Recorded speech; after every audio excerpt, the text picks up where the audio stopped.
Hello students, welcome back in my class. मैं हूं राजेश शर्मा और आप देख रहे हैं मेरा channel study time by Rajesh Sharma. आज के इस वीडियो में हम बात करेंगे कक्षा 12 की अंग्रेजी की बुक फ्लेमिंगो का second chapter the lost spring. और पिछले वीडियो में हमने इसी चैप्टर का एक पार्ट पढ़ा था। और यदि आपने मेरा लास्ट वीडियो नहीं देखा है तो आप सब्सक्राइब कर लें मेरा channel study time by Rajesh Sharma, और वहाँ जा कर के आप मेरे लास्ट वीडियो देख सकते हैं।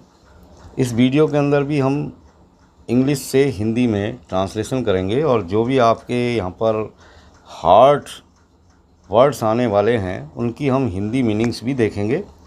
तो आपके लिए बेहतर होगा कि आप एक नोटबुक भी साथ रखें पाठ को पढ़ते वक्त, और बेहतर समझने के लिए आप वीडियो को एक दो बार देख लें और बने रहें मेरे साथ शुरू से अंत तक, जिससे कि आप लेसन को अच्छी तरीके से समझ जाएं।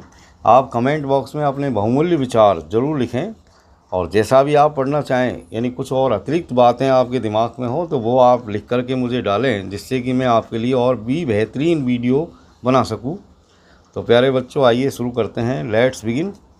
आई समटाइम्स फाइंड ए रूपी। कभी कभी मुझे 1 रुपया मिल जाता है। इवन ए 10 रुपी नोट, और कभी कभी तो 10 रुपये का नोट भी मिल जाता है।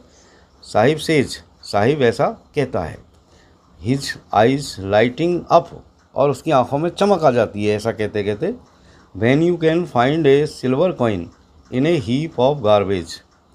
वैन यानी जब, यू कैन फाइंड तुम पाते हो, तुम पा सकते हो, ए सिल्वर कॉइन एक चांदी का सिक्का, इन ए हीप ऑफ गार्बेज किसी हीप ऑफ गार्बेज में, यानी किसी कचरे के ढेर में।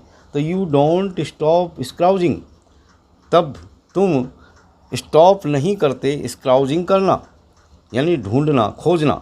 तो क्या तुम ढूंढना बंद नहीं करते? For there is hope of finding more, क्योंकि इसलिए ढूंढना बंद नहीं करते तुम, क्योंकि तुमको और ज़्यादा मिलने की होप होती है, यानी और ज़्यादा चीज़ें मिलने की तुम्हारे अंदर आशा होती है। It seems that for children, ऐसा दिखाई देता है बच्चों के मामले में कि garbage has a meaning different from what it means to their parents. यानी बच्चों के मामले में ऐसा दिखाई पड़ता है कि गार्बेज जो है, यानी जो कचरा हैज़ ए मीनिंग डिफरेंट, उसका एक अलग अर्थ है, एक भिन्न अर्थ है। From what it means to their parents, उनके माता पिता से बिल्कुल भिन्न। कहने का मतलब कचरे का जो अर्थ बच्चों के लिए है वो बिल्कुल उनके माँ बाप का जो अर्थ है कचरे के बारे में वो बिल्कुल अलग है, उलट है।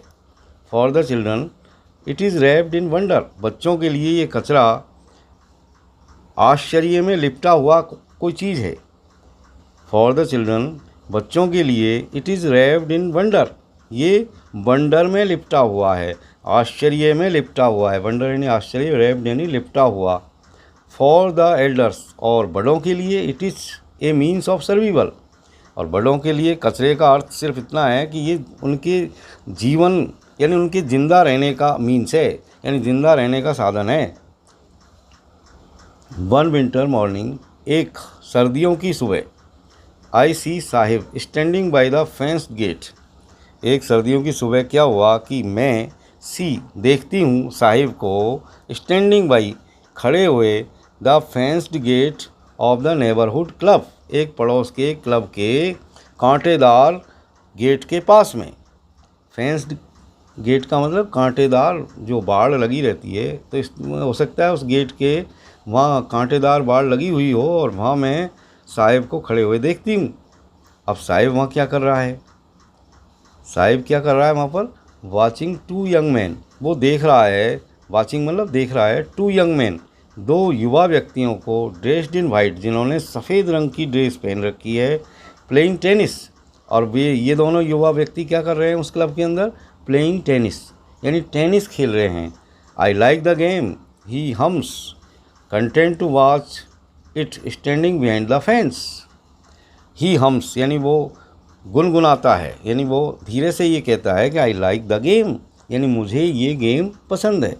कंटेंट और संतुष्ट है, टू वॉच देखते हुए, इट यानी इस खेल को, स्टैंडिंग बिहाइंड द फेंस कांटेदार बाड़ के पीछे से।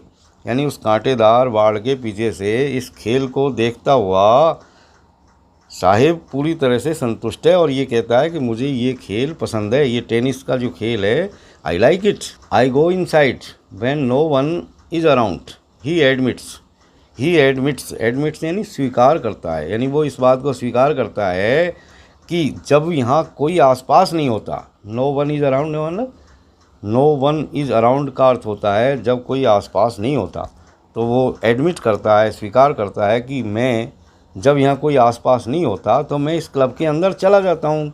आई गो इनसाइड यानी मैं इसके अंदर चला जाता हूँ। The gate keeper lets me use the swing, और ये जो गेट कीपर है इस क्लब का, यानी इस क्लब का जो चौकीदार है, वो मुझे क्लब के अंदर जो झूले हैं, स्विंग यानी झूले उपयोग में करने देता है। कहने का मतलब गेट कीपर मुझको अंदर झूलों में झूलने देता है। Sahib two is wearing tennis shoes, Sahib ने भी टेनिस के जूते पहन रखे हैं।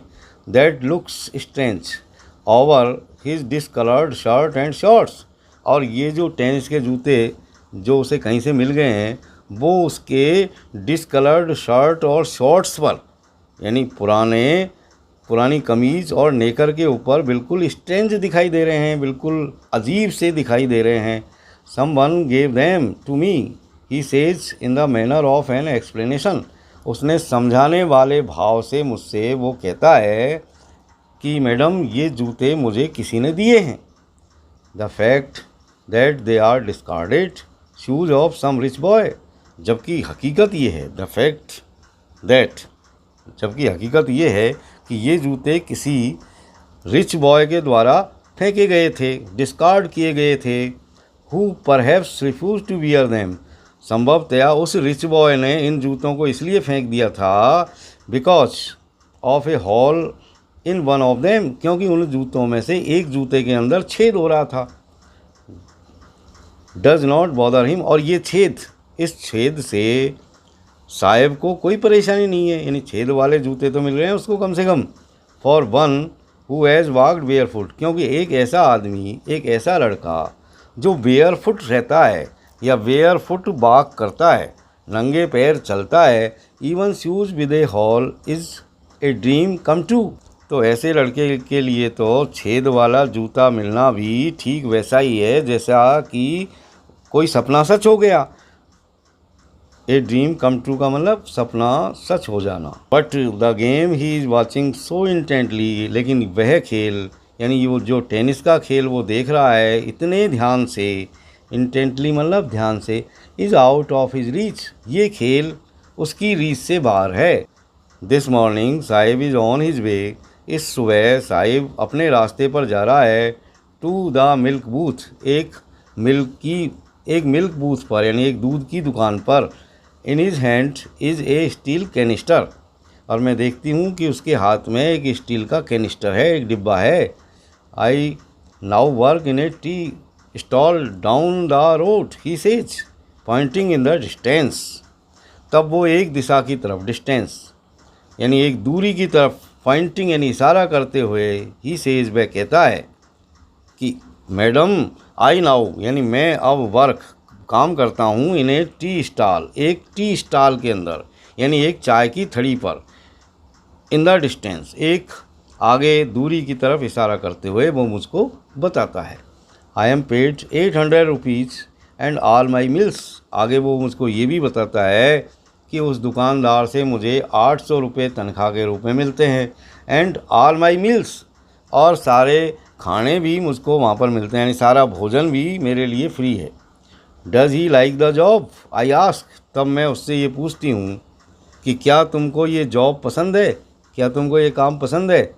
His face I see has lost the carefree look, तब मेरे इस प्रश्न के जवाब में मुझे लगता है कि हिज फेस यानी उसका चेहरा, मैं ये देखती हूँ कि has lost the carefree look, यानी लापरवाही का जो भाव था उसके चेहरे पर वो उसने खो दिया है, यानी उसके चेहरे पर मुझे अब उसकी वो केयर फ्री जो लुक था, जो लापरवाही से भरा हुआ खिलंदड़ स्वभाव का जो भाव था वो बिल्कुल गायब हो गया है। The steel canister seems heavier than the plastic bag he would carry so lightly over his shoulder, मैं ये भी महसूस करती हूँ कि उसका जो स्टील कैनिस्टर है वो ज़्यादा भारी महसूस होता है, हेवियर लगता है, बजाय उस प्लास्टिक के बैग के, यानी बजाय उस प्लास्टिक के थैले के, जिसे वो बड़ी आसानी से जो है अपने कंधे पर लाद करके ले जाता था, जिसे वो बड़ी आसानी के साथ अपने कंधे पर लाद करके ले जाता था। द बैग वाज हिज, क्योंकि वो बैग उसका अपना था। The canister belongs to the man who owns the tea shop, लेकिन ये जो कैनिस्टर आज इसके हाथ में है वो इसका अपना नहीं है, बल्कि उस आदमी का है जो चाय की थड़ी का मालिक है। यानी कहने का मतलब अब ये जो साहिब है वो एक आज़ाद पंछी नहीं रहा है, बल्कि एक नौकर बन गया है। I want to drive a car, मैं एक कार चलाना चाहता हूँ। Mukesh insist on being his own master, Mukesh अपना स्वयं का मालिक बनना चाहता है, अपने स्वयं के मालिक बनने के ऊपर इंसिस्ट करता है, मतलब जोर देता है। I will be A motor mechanic, he announces, वह घोषणा करता है। ही अनाउंसेज, घोषणा करना, तो ही अनाउंसेज यानी वो घोषणा करता है कि I will be A motor mechanic, मैं एक मोटर मैकेनिक बनना चाहता हूँ। Do you know anything about cars, I ask, और तब मैं उससे ये पूछती हूँ कि क्या तुम कारों के बारे में कुछ जानते हो। I will learn to drive a car, तब मुकेश मुझे बताता है कि मैं कार चलाना सीख लूँगा। ही आंसर्स, वह जवाब देता है, looking straight into my eyes, सीधा मेरी आंखों में देखता हुआ। His dream looms like a mirage, उसका सपना लूम्स दिखाई देता है, लाइक ए मिराज, एक मिराज की तरह। मिराज का मतलब होता है मृग मरीचिका, यानी उसका सपना उसकी आंखों के अंदर एक मृग मरीचिका की तरह दिखाई देता है। जैसे amidst the dust of streets that fill his town Firozabad, amidst यानी मध्य में, द डस्ट ऑफ स्ट्रीट्स गलियों की धूल, दैट फिल जो भरती है, हिज टाउन फिरोजाबाद उसके कस्बे फिरोजाबाद को, यानी फिरोजाबाद के नाम का जो कस्बा है उसका और उसकी गलियों के अंदर जो धूल है उसके मध्य जो मरीचिका है उसकी तरह उसका सपना उसकी आंखों में दिखाई देता है। फेमस फॉर इट्स बेंगल्स, अब ये फिरोजाबाद किसके लिए फेमस है, तो फिरोजाबाद नाम का जो शहर है वो फेमस है फॉर इट्स बेंगल्स, चूड़ियाँ बनाने के लिए। फेमस यानी प्रसिद्ध, बेंगल्स का मतलब लड़कियां जो पहनती है कांच की चूड़ियाँ, उनको कहते हैं बेंगल्स। तो फिरोजाबाद कांच की चूड़ियाँ बनाने के लिए प्रसिद्ध है। Every other family in Firozabad is engaged in making bangles, every other यानी हर दूसरा, फैमिली यानी परिवार, इन फिरोजाबाद यानी फिरोजाबाद के अंदर, इज़ एंगेज्ड लगा हुआ है, इन मेकिंग बेंगल्स चूड़ियाँ बनाने में, यानी फिरोजाबाद के अंदर हर दूसरा परिवार चूड़ियाँ बनाने में लगा हुआ है। It is the centre of India's glass blowing industry, it is the centre, ये केंद्र है, ऑफ इंडियाज़ भारत की ग्लास ब्लोइंग इंडस्ट्री का, यानी ये जो फिरोजाबाद है वो भारत के अंदर ग्लास ब्लोइंग जो इंडस्ट्री है उसका सेंटर है, केंद्र है।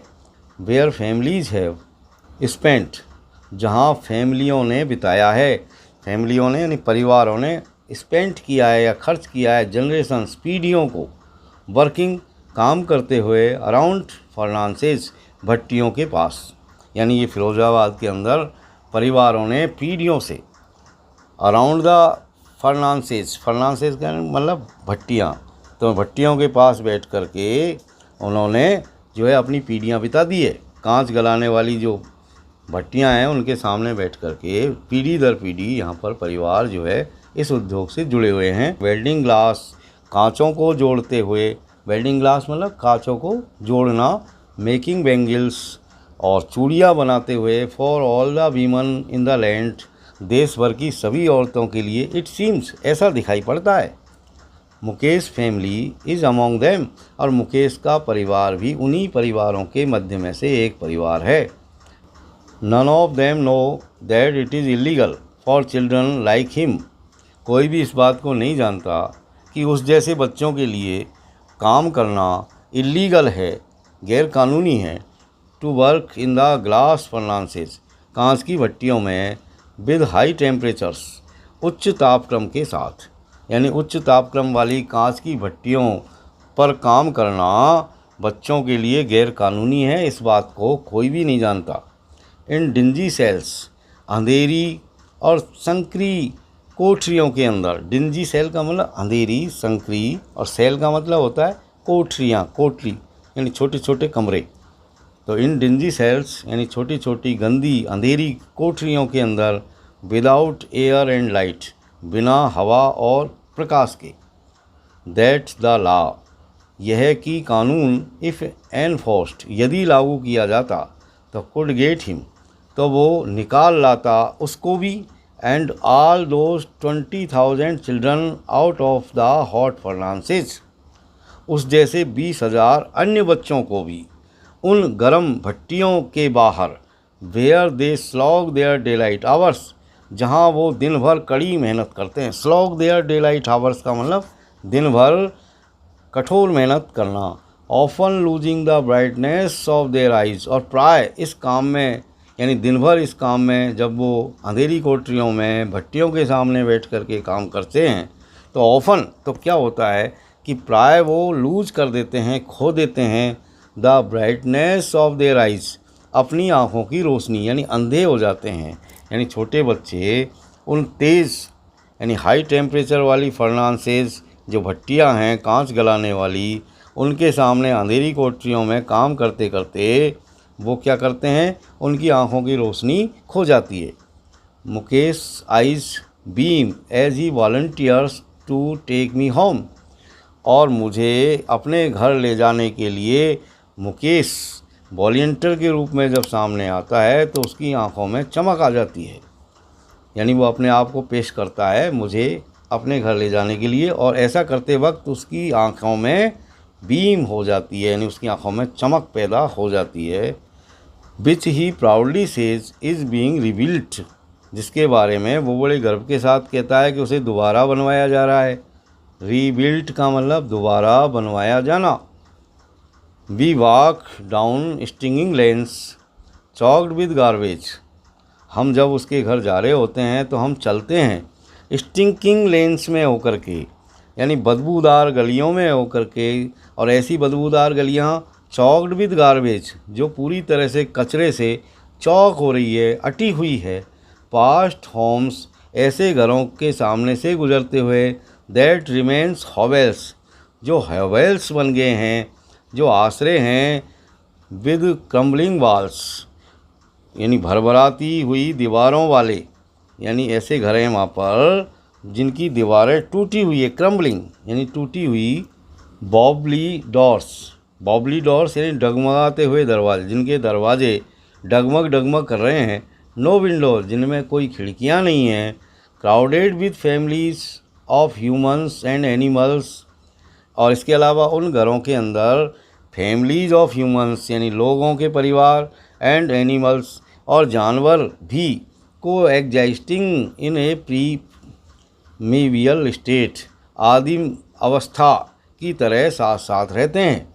यानी ये जो घर हैं जिनके दरवाजे डगमग डगमग कर रहे हैं, जिनमें कोई खिड़कियां नहीं हैं, जिनकी दीवारें भरभरा करके गिरी हुई हैं, क्रम्बलिंग हो रही है, यानी ऐसी हो रही है कि भरभरा करके गिर जाएगी, और जिन घरों के अंदर आदमियों के साथ जानवर भी साथ साथ रहते हैं, जैसे कि कोई प्रीमेवल स्टेट की अवस्था हो, कोई आदिम काल की बात हो।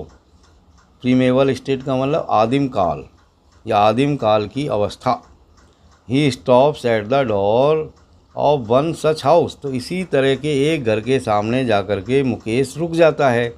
बैंक से wobbly iron door with his foot, और अपने पैर से एक डगमगाते हुए दरवाजे को बैंग करता है, धक्का देता है। एंड पुश्ड इट ओपन, और उसे खोल देता है। We enter a half built shack, तब हम अंदर एक आधे बने हुए घर के अंदर प्रवेश करते हैं, शैक में प्रवेश करते हैं।